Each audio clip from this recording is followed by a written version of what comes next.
নমস্কার, দেখছেন Republic Bangla Jaya কলিবল studio থেকে আমি বিশাখা। শুরু করছি চা আড্ডা আর খবর। আমরা সকাল সকাল যখন বিভিন্ন খবরের দিকে নজর রাখি, তার আগে আমাদের দিনটা যখন শুরু হয়, আমরা দিনটা শুরু করার সময় চোখে মুখে জল দিয়ে একটু চায়ের পেয়ালাটা হাতে নিই, কিন্তু তার সঙ্গে সঙ্গে আমরা চেষ্টা করি যাতে আমাদের অন্তরে যা শক্তি রয়েছে সেই শক্তিকে জাগরণ করে যেন আমাদের দিনটা খুব ভালো যায়, পরবর্তী মুহূর্তগুলো খুব যেন ভালো কাটে।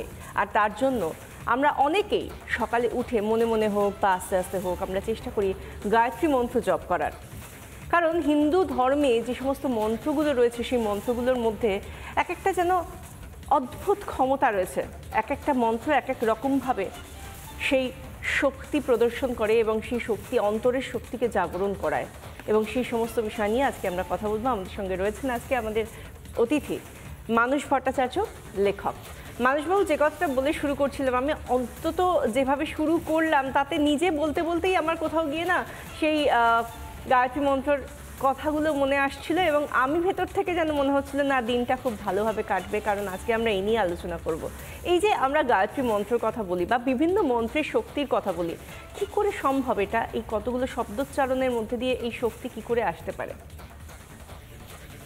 মন্ত্রের যে শক্তি সেটা নিয়ে দীর্ঘ গবেষণা হয়েছে, মানে আমাদের দেশে কম হয়েছে।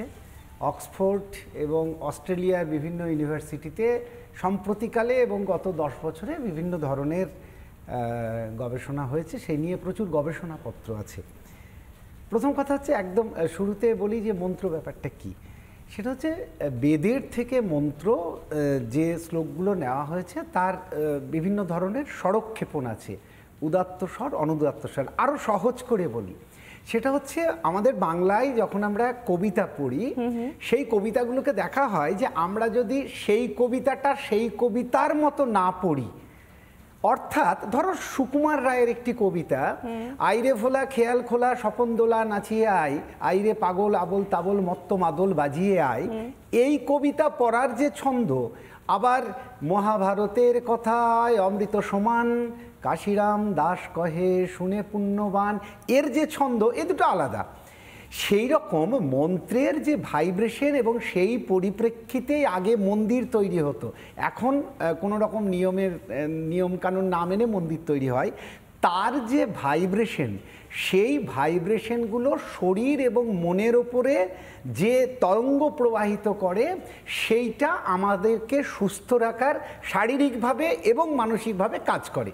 গায়ত্রী মন্ত্রে যেটা বলা হয়, ওম ভূর্ভুবস্বঃ তৎ সবিতুর বরেণ্যম ভর্গো দেবস্য ধীমহি ধিয়ো ইয়ো নঃ প্রচোদয়াৎ।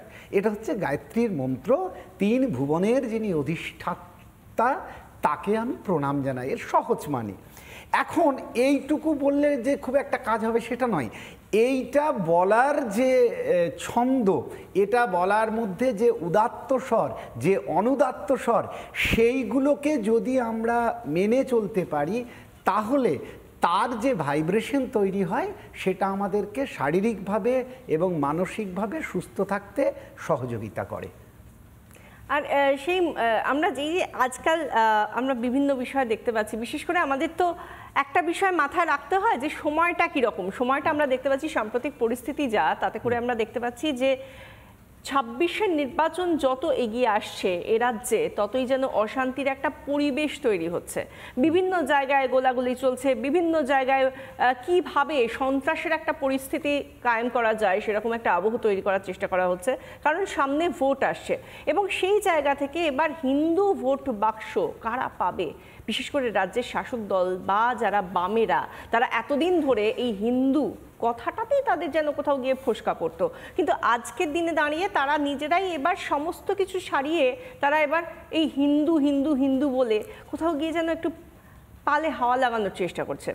এবং সেই জায়গা থেকে এবার ভুয়ো ভোটার বিষয়টা যখন সামনে চলে আসছে, যখন শাসক দলের বিরুদ্ধে যাবতীয় অভিযোগগুলো উঠে আসছে যে ভুয়ো ভোটার তাহলে কারা এতদিন ধরে পুষেছিল, কারা বাইরের অন্য একটা শ্রেণীকে নিয়ে এসে তারা ভুয়ো ভোটার, রোহিঙ্গাদের ভুয়ো ভোটার বানিয়ে রেখে দিয়েছে, এবার সেই শাসক দলের সুপ্রিমো তিনি বলছেন ভুয়ো ভোটার সে তো অন্যান্য রাজ্য থেকে আনা হয় এবং তারা নাকি অন্যান্য রাজ্য থেকে এসে এ রাজ্যে ভোট দিয়ে যায়, কিন্তু কোনোভাবেই যে বাংলাদেশ থেকে হোক, রোহিঙ্গারা হোক বা একটা নির্দিষ্ট সম্প্রদায়কে তোষণ করে হোক ভুয়ো ভোটার তৈরি করা হচ্ছে, ভুয়ো ভোটার তৈরি করে রেখে দেওয়া হচ্ছে, সেটা নিয়ে কিন্তু কোনো কথাই বলা হচ্ছে না। এই যে এই জায়গাটা, আমরা সব কিছুর মধ্যে গিয়েও রাজনীতিটাকে দেখতে পাচ্ছি এইখানে একটা উস্কানিমূলক বিষয় থেকেই যাচ্ছে। এখানে কি ঘোলা জলে মাছ ধরার চেষ্টা করা হচ্ছে? পশ্চিমবঙ্গের সব কিছুর সঙ্গে রাজনীতি যেভাবে জড়িয়ে গেছে সেটা খুব দুঃখজনক। তার কারণ হচ্ছে যে এমন নয় যে রাজনীতি থাকবে না, রাজনীতি থাকা উচিত। গোটা ভারতবর্ষটা আমি বেশ কয়েকবার ঘুরেছি, একেবারে উত্তর প্রান্ত থেকে দক্ষিণ প্রান্ত, নিজের গবেষণার কাজে। আর কোনো রাজ্যে কিন্তু এই ধরনের এত নিম্ন স্তরের রাজনীতি হয় না, এটা বাঙালি হিসাবে খুব লজ্জার বিষয়। দিল্লিতে ভোট হয়ে গেল, কোথাও কোনো মারামারি নেই, সরকার পরিবর্তন হলো, একটাও কিছু খুন নেই, কিচ্ছু নেই। যে সেটা দিল্লির সরকার পরিবর্তন হলো বিনা রক্তপাতে, যেটা আমাদের একটা কোঅপারেটিভ ইলেকশনেও মারামারি হয় পশ্চিমবঙ্গে। এখন সেক্ষেত্রেই আমাদের রাজনীতি বাদ দিয়ে হিন্দু হিসাবে কেন এক হতে হচ্ছে আর কি, তার একটা বড় কারণ হচ্ছে আমরা চোখের সামনে অনেকগুলো সভ্যতার পতন দেখেছি যা আমাদেরকে রীতিমতো ভাবিয়ে তুলেছে। পৃথিবীর সবচেয়ে দীর্ঘতম সুন্দর বুদ্ধ মূর্তি ছিল আফগানিস্তানে, কোথায় গেল? সবথেকে প্রাচীন কালী মন্দির আফগানিস্তানে কোথায় গেল? বাংলাদেশের অবস্থা, সেখানে যেহেতু রোজার মাস শুরু হয়েছে, সমস্ত জায়গাতে গান বাজনা নিষিদ্ধের জন্য রীতিমতো নোটিশ জারি করা হচ্ছে। এবং আপনার মনে থাকবে মানসবাবু, যখন দুর্গাপুজো হলো তখন কি কোন সময়ে আমরা মানে হিন্দু সমাজের তরফ থেকে বাংলাদেশে মাইক বাজানো যাবে বা অঞ্জলি দেওয়া যাবে বা কি আচার আচরণ হবে সেগুলোর জন্য নির্দিষ্ট সময় বেঁধে দেওয়া হয়েছে। নির্দিষ্ট সম্প্রদায়ের যখন তাদের অর্চনা হবে বা যখন তাদের ইবাদত হবে সেই সময় আমরা আমাদের পূজার্চনা করতে পারবো না বলে দেওয়া হয়েছিল। তো সেইটা দেখতে দেখতে দেখতে দেখতে মনে হচ্ছে যে আমাদের হিন্দু সংস্কৃতি এখন সংকটের মুখে দাঁড়িয়েছে। হয়তো আমাদেরকেও একদিন এই মুহূর্তে পড়তে হবে, যেদিন ডেকে বলা হবে যে আপনার মেয়ে আর নাচ শিখতে পারবে না, আপনার মেয়ে আর গান শিখতে পারবে না, কারণ এগুলো নাচ গান শেখাটা নিষিদ্ধ। আমরা সেটার থেকে বাঁচতে চাই, আমরা সংস্কৃতিটাকে বাঁচাতে চাই বলেই কিন্তু হিন্দু ভোটকে এক করা হচ্ছে। সেটা ক্ষমতা দখলের লড়াইয়ের থেকে অনেক বেশি হচ্ছে নিজের দেশ, নিজের জাতি, নিজের সংস্কৃতি, নিজের নারীর সম্ভ্রম বাঁচানো। সেই দায়টা কিন্তু আমাদের সকলের। সেই নানা ধরনের কন্টেন্ট দেখার জন্য লাইক করুন, শেয়ার করুন আমাদের ফেসবুক পেজ, সাবস্ক্রাইব করুন আমাদের ইউটিউব চ্যানেল। পাশাপাশি অন্যান্য ব্রেকিং নিউজের জন্য অবশ্যই চোখ রাখুন রিপাবলিক বাংলায়।